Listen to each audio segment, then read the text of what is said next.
पिछले भाग में आपने देखा कि रुचिका अपने पूरे परिवार के साथ एक नए घर में शिफ्ट होती है। एक ऐसा घर जिसके पीछे एक पुरानी मजार थी। एक दिन रुचिका उस मजार पर चली जाती है और उसके बाद उसके साथ अजीबोगरीब डरावनी घटनाएं घटनी शुरू हो जाती हैं। रुचिका कमरे में हो रही अजीब घटनाओं से बुरी तरह डर जाती है और दौड़कर रसोई में अपनी माँ के पास पहुंचती है। वो उनसे लिपटकर रोने लगती है। तभी उसे अपनी माँ की आवाज अपने पीछे से सुनाई देती है और तभी उसे एहसास होता है जिससे वो लिपटकर रो रही थी वो उसकी माँ थी ही नहीं। रुचिका डर के मारे चक्कर खाकर जमीन पर गिर पड़ती है। अब आगे बीना रुचिका के चेहरे पर पानी छिड़कती है। थोड़ी देर बाद रुचिका की आंखें खुलती हैं। वो सहम जाती है और माँ से लिपटकर रो पड़ती है। बेटा ठीक तो है तू? इतना भी क्या घबरा रही है? हुआ क्या है तुझे? जरा सा अपने कमरे में गई थी मैं, इतनी देर में डर गई तू? रुचिका कुछ भी कहने की हालत में नहीं थी। माँ के गले से चिपकी हुई वो बुरी तरह कांप रही थी। अचानक उसकी गर्दन पर उसे एक गर्माहट महसूस हुई, जैसे किसी ने गर्म सांसें उसके गले के पास छोड़ी हों। रुचिका जो महसूस कर रही थी वो अपनी माँ को शब्दों में बयां नहीं कर पा रही थी। माँ, यहाँ पर कोई है? अभी यहाँ कोई था, मैं अकेली नहीं थी माँ, मेरा यकीन करो। बेटी की हालत देखकर अब उसकी माँ बिना भी थोड़ी घबरा गई थी। अच्छा, तू अपने कमरे में जाकर आराम से बैठ, मैं अभी आती हूँ। बीना ने रुचिका को उसके कमरे में बिठाया और रसोई में जाकर वहां से एक नींबू और 3 हरी मिर्चें लेकर आई। उसमें मन ही मन कुछ मंत्र बुदबुदाए और 7 बार वो नींबू मिर्च रुचिका के सिर से घुमाई, फिर जाकर दरवाजे की चौखट पर टांग दी। देख, मैंने तेरी नजर उतार दी है और ये नींबू लटकाया है ना, अब कोई बुरा ख्याल नहीं आएगा तुझे। कुछ नहीं है बेटा, कभी कभी बुरे ख्याल आ जाते हैं। और हाँ, बिल्कुल चिंता मत करना, अगर तेरे आसपास कुछ गलत चीज हुई भी ना तो वो इस नजर बट्टू को पार करके तुझ तक नहीं पहुंच पाएगी। रुचिका को अपनी माँ के टोटके पर पूरा भरोसा था। बचपन से ही जब भी वो बीमार या घबराई होती, माँ इसी तरह उसकी नजर उतार कर उसे ठीक होने का भरोसा देती थी। आज भी उसे पूरा यकीन था कि अब उसे कोई डरावना ख्याल परेशान नहीं करेगा। तू थोड़ी देर आराम कर ले, मैं खाना बनाकर तुझे आवाज लगा लूंगी। पिछले 2 दिनों से जो कुछ भी रुचिका के साथ हो रहा था उसे देखते हुए अब वो आंखें बंद करने में भी डर रही थी। लेकिन तबीयत ठीक न होने के कारण कुछ ही देर में वो गहरी नींद में डूब गई। कुछ समय बाद रुचिका अपनी माँ के पास जाकर बोली, अरे माँ, खाना बन गया तो खाना खिला दो ना, कितनी भूख लगी है। हाँ बेटा, खाना बन गया है, तू बैठ, मैं लगाती हूँ। बेटी को कमरे में बिठाकर बीना रसोई में चली गई। उसने थाली में खाना सजाया और जब वापस लौटी तो सामने का नजारा देखकर उसका खून जम गया। रुचिका जमीन पर बैठी थी। उसके बाल उसके चेहरे को पूरी तरह ढक रहे थे। उसके सामने एक प्लेट रखी थी जिसमें खून से सने मांस के टुकड़े पड़े थे। बीना ने देखा कि रुचिका उन टुकड़ों को दोनों हाथों से उठा उठा कर खा रही थी। बीना ने कांपती आवाज में चिल्लाया, रुचिका। अचानक वॉशरूम का दरवाजा खुला और वहां से रुचिका बाहर निकली, बिल्कुल सामान्य अवस्था में। अरे माँ, क्या हुआ?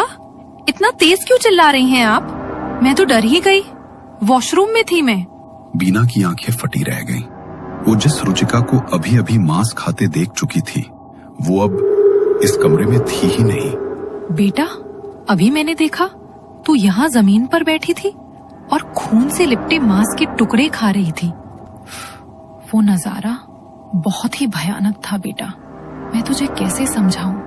लेकिन अगर तू बाथरूम के अंदर थी तो फिर मैंने यहाँ जो देखा वो कौन था? अरे मम्मा, जब मैं वॉशरूम में थी तो कमरे में कैसे नजर आ सकती हूँ? और मैं कब से नॉन वेज खाने लगी? आप भी ना पता नहीं क्या क्या देख लेती हो। एक इंसान एक ही समय में 2 जगह पर कैसे हो सकता है? आप भी अजीब बात करती हैं। अचानक ही रुचिका को अपने चेहरे पर पानी की कुछ बूंदें महसूस होती हैं। वो घबराकर इधर उधर देखने लगती है और तभी सच्चाई सामने आती है। वो तो अपने कमरे में गहरी नींद में सो रही थी। उसकी माँ उसके सिरहाने खड़ी थी, हाथ में पानी का लोटा लिए और उसके चेहरे पर पानी छिड़क कर जोर जोर से हिला रही थी। अरे बेटा, कितनी गहरी नींद में चली गई थी तू। कब से तुझे उठाने की कोशिश कर रही थी, लेकिन ऐसा लग रहा था जैसे तेरे कानों तक मेरी आवाज पहुंच ही नहीं रही। तब जाकर तेरे चेहरे पर पानी छिड़का है। क्या हुआ बेटा, तबीयत अभी भी ठीक नहीं लग रही क्या? ओह माय गॉड, ये एक सपना था। अच्छा, अब ये सब छोड़, चल खाने के लिए आजा, कब से तेरा इंतजार कर रही हूँ। इतना कहकर बीना रसोई की तरफ चली जाती है। रुचिका भी धीमे कदमों से उसकी ओर बढ़ती है। डाइनिंग टेबल पर बैठकर वो खाना खाने लगी, लेकिन तभी उसकी नजर अपने कपड़ों पर पड़ी। कपड़ों पर खून के छींटे थे। मेरे कपड़ों पर ये खून कहाँ से आया? और मेरे हाथों पर भी खून लगा हुआ है। इसका मतलब जो कुछ मैंने सपने में देखा था वो सच में हुआ था मेरे साथ। लेकिन ये सब कैसे हो सकता है? क्या सपना था, क्या सच? कुछ समझ नहीं आ रहा। मेरे साथ आखिर हो क्या रहा है? मैंने सपने में देखा कि माँ को मैं मांस खाती दिखाई दी थी, तो क्या मैंने सच में मांस खाया? अगर नहीं खाया तो ये खून कहाँ से आया? और अगर खाया है तो फिर माँ को तो मैं बाथरूम से आती दिखी थी। वो क्या था? मैं पागल हो जाऊंगी। कुछ बहुत अजीब हो रहा है मेरे साथ। अपने हाथों पर खून देखकर रुचिका की भूख बिल्कुल खत्म हो चुकी थी। वो उठकर अपने कमरे की तरफ जाने लगी, लेकिन तभी उसकी नजर दरवाजे की चौखट पर टंगे नींबू मिर्च के टोटके पर पड़ी, जो अब काले रंग का पड़ चुका था। और उसके ठीक नीचे जमीन पर चमेली के फूल बिखरे हुए। मम्मा, जल्दी आओ, ये देखो, ये क्या हो गया? रुचिका की घबराई हुई आवाज सुनकर उसकी माँ तेज कदमों से उसके कमरे की तरफ आई। अब क्या हुआ बेटा? रुचिका ने कांपते हुए नींबू मिर्च की ओर इशारा किया। बीना ने जैसे ही देखा, उसकी सांसें थम सी गईं। हे भगवान, ये क्या हुआ? इसका मतलब हमारे घर में ऐसा कुछ तो है जिसके असर से ये टोटका काला पड़ गया है। लेकिन ऐसा क्या है माँ जिससे ये ऐसे झुलस गया? मुझे बहुत डर लग रहा है माँ, और बार बार अजीब ख्याल आ रहे हैं। ऐसा लगता है जैसे कोई मेरे आसपास है जो मुझे छूने की कोशिश कर रहा है। मैं अब यहाँ अकेली नहीं रहना चाहती माँ। आप बस पापा को बुला लो, हम यहाँ अकेले नहीं रह सकते माँ। बीना ने अपनी बेटी की ओर देखा और उसे भरोसा दिलाया कि डरने की कोई जरूरत नहीं है। उसने मन ही मन तय किया कि इस बार मामला कुछ गंभीर है। पति काम पर दूर थे, इसलिए उन्हें परेशान करना सही नहीं लगा। वो धीरे से उठी, गहरी सांस ली और अपने फोन की ओर बढ़ी। मन में एक ही ख्याल था, अब किसी जानकार की मदद लेनी होगी। उसने पंडित जी का नंबर मिलाया और पूरे घर में हो रही अजीब घटनाओं के बारे में बताया। रुचिका की तबीयत का अचानक बिगड़ना, उसका डरना और पूरे घर में चमेली की रहस्यमयी महक का फैल जाना। फोन के दूसरी ओर से पंडित जी ने गंभीर स्वर में कहा कि ये कोई सामान्य बात नहीं लगती। उन्होंने आश्वासन दिया कि वे खुद आएंगे और सब देखेंगे। बीना ने राहत की सांस ली, लेकिन उसका मन अब भी बोझिल था। दोपहर के खाने के बाद पंडित जी उनके घर पहुंच गए थे। मैंने जो भी सामग्री कही थी वो सब आपने तैयार कर ली है ना? जी पंडित जी, सारी तैयारी हो गई है। गृह शांति के लिए हवन कर दीजिए। मुझे बहुत घबराहट हो रही है। पता नहीं, बार बार मन में ऐसा ख्याल आ रहा है कि कोई बहुत बड़ी अनहोनी होने वाली है। हिम्मत से काम लीजिए, जितना मुझसे बन पड़ेगा मैं अवश्य करूंगा। पंडित जी कुंड में अग्नि प्रज्वलित करते हैं और मंत्र पढ़ना शुरू कर देते हैं। तभी हवा का एक तेज झोंका आता है और हवन कुंड से आग की लपटें उठकर सीधा पंडित जी के कुर्ते में लिपट जाती है। पंडित जी के कुर्ते में आग लग गई थी, जिसे देखकर बीना और रुचिका बुरी तरह से घबरा गए थे। रुचिका अपनी जगह से उठने लगती है, तभी पंडित जी इशारे से उसे बैठे रहने का संकेत देते हैं और अपने कुर्ते का जलता हुआ हिस्सा फाड़ कर अलग कर देते हैं। पंडित जी लगातार मंत्र पढ़ रहे थे और मंत्र पढ़ते हुए उन सभी ने महसूस किया कि हाल में एकाएक तेज खुशबू फैलने लगी है और उसी के साथ एक एक करके कमरे में जल रहे बल्ब फूटकर जमीन में गिरने लगते हैं। चारों ओर तेज ठंडक का एहसास होना शुरू हो जाता है और उसी पल रुचिका का दुपट्टा उसके कंधे से उतरकर हवन कुंड में जा गिरता है। माँ, कोई है यहाँ? किसी ने मुझे छुआ। और मेरा दुपट्टा मेरे दुम्हे से खींचकर आग में फेंक दिया।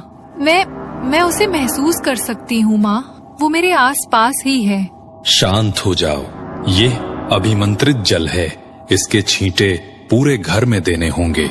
इससे घर का शुद्धिकरण हो जाएगा और जो भी बुरा साया यहाँ है उसे यहाँ से जाना ही होगा।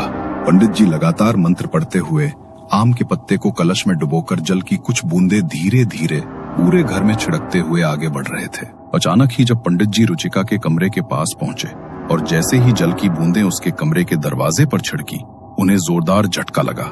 जल का कलश उनके हाथों से छूटकर नीचे गिर पड़ा। ये कमरा मनहूस है। ये कमरा, अपनी बच्ची को इस कमरे से दूर रखिए। आपकी बच्ची को कोई वहम नहीं हो रहा। जरूर कुछ बहुत शक्तिशाली है आपके घर में, और वो जो भी है बार बार अपनी ताकत का एहसास दिला रहा है।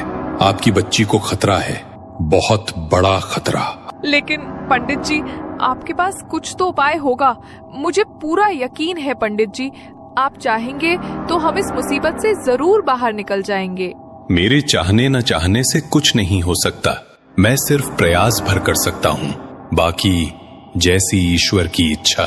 पंडित जी बिखरे जल को वही छोड़ वापस अपने हवन कुंड के पास आते हैं और एक बार फिर से मंत्र पढ़ना शुरू कर देते हैं। माँ, वो देखो उधर सामने दीवार पर धुआं दिखाई दे रहा है, जैसे किसी ने अगरबत्ती जलाई हो। उधर ध्यान देना बंद कर दे बेटा, और अपना ध्यान पंडित जी के मंत्र की ओर केंद्रित कर। वो जो कोई भी है, वो यही चाहता है कि तुम अपना ध्यान इस शांति पाठ पर ना लगाकर उसकी तरफ लगाओ। वो तुम्हें डराना चाहता है रुचिका, लेकिन तुम्हें डरना नहीं है। रुचिका की माँ अभी रुचिका की हिम्मत बढ़ा ही रही थी कि तभी अचानक कमरे में एक तेज आंधी चलती है और छत पर लगा हुआ झूमर आकर सीधे पंडित जी के सर पर गिर पड़ता है। ये सब कुछ इतनी जल्दी हुआ था कि रुचिका और उसकी माँ को सोचने समझने और संभलने का मौका तक नहीं मिला था। अगले कुछ ही मिनट में पूरे कमरे में खून ही खून फैल गया था और पंडित जी अचेत होकर जमीन में पड़े हुए नजर आ रहे थे। अपनी आंखों के सामने पंडित जी की ऐसी हालत देखकर बीना और रुचिका दोनों का डर से हाल बेहाल हो जाता है। किसी तरह वो दोनों मिलकर पंडित जी को अस्पताल पहुंचाते हैं, जहां पर डॉक्टर बताते हैं कि उनके बचने की संभावना बेहद कम है। डॉक्टर की बात सुनकर रुचिका और उसकी माँ का चेहरा डर से पीला पड़ गया था। ये सब कुछ मेरी वजह से ही हो रहा है ना माँ, इन सब की जिम्मेदार सिर्फ और सिर्फ मैं हूँ। तुम ऐसा बिल्कुल मत सोचो बेटा। पंडित जी के साथ जो कुछ भी हुआ उसका दुख मुझे भी है, लेकिन ये समय घबराने का नहीं है। हमें ये सोचना है कि किस तरह तुम्हें इस मुसीबत से छुटकारा दिलाया जाए। तुमने देखा ना माँ, उस काली शक्ति ने पंडित जी के साथ क्या किया। ये कोई हादसा नहीं था माँ। तुम्हारा दिल जानता है कि ये सब क्यों हुआ और इसके लिए कौन जिम्मेदार है। तो क्या चाहती है तू? तुझे मरने के लिए छोड़ दूं? अरे तेरी माँ हूँ मैं। अपनी आखिरी सांस तक तेरी रक्षा करने की कोशिश करूंगी। कोई ना कोई तो होगा जिसके पास इस मुसीबत का हल होगा। हम मिलकर उसे जरूर ढूंढेंगे। क्या रुचिका और बीना ये समझ पाएंगी कि रुचिका के आसपास मंडरा रही वो काली शक्ति आखिर कौन है? क्या ये किसी पुरानी आत्मा का बदला है या फिर कुछ और? वो जानती थी कि अब कोई साधारण पूजा पाठ काम नहीं आएगा। उसे किसी ऐसे तांत्रिक की जरूरत थी जो इस अंधकार की जड़ तक पहुंच सके। लेकिन सवाल ये था, क्या वो समय रहते उस तांत्रिक को ढूंढ पाएगी या फिर ये काली शक्ति उनके पूरे घर को अपने साए में निगल जाएगी? कहानी में रहस्य की अभी कई परतें बाकी हैं। अगर कहानी आपको अच्छी लगी तो अगला भाग जरूर देखिए।